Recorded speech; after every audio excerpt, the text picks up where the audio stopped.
Welcome back, Cyber Explorers. It's Alfie, and in this video we'll explore together with this step-by-step guide, how to change the hostname in Linux systems. So without further ado, let's get right into it.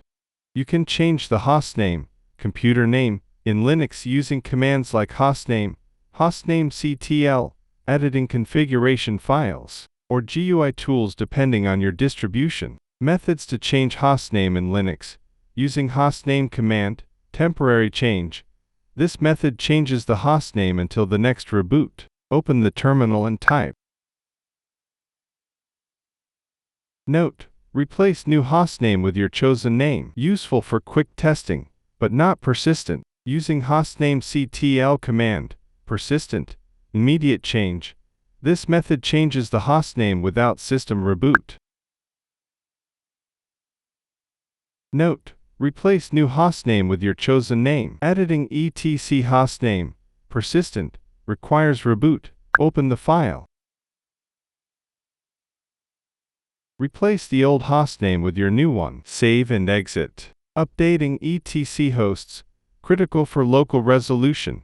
After changing the hostname, update etc host to ensure local resolution works correctly. Open the file. Replace the old hostname with your new one. On some systems, the second line may use the machine's IP instead of 127.0.1.1. Adjust accordingly. Keeping etc hostname and etc host consistent avoids issues with SSH, networking, and services. Important: editing etc hostname and etc host alone does not update the running system's hostname until reboot. To apply immediately without reboot, run.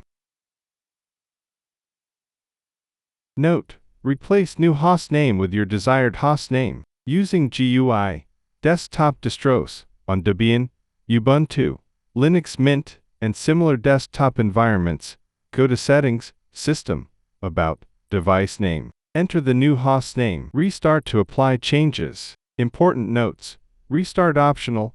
Editing files alone requires a reboot, but using hostnamectl applies changes instantly. Rules: hostnames must be alphanumeric, may include hyphens, and cannot contain spaces or underscores. Length limit: up to 253 characters, but best practice is short, 15 characters. Permissions: administrator, sudo, rights are required. Best practice: use descriptive names, for example, Web Server 1, for easier identification in networks. And that's it for today. If you found this video helpful, please give it a thumbs up, consider subscribing, and don't forget to activate the notification bell so you won't miss out on any new uploads. Thank you for watching. Until next time, see you later.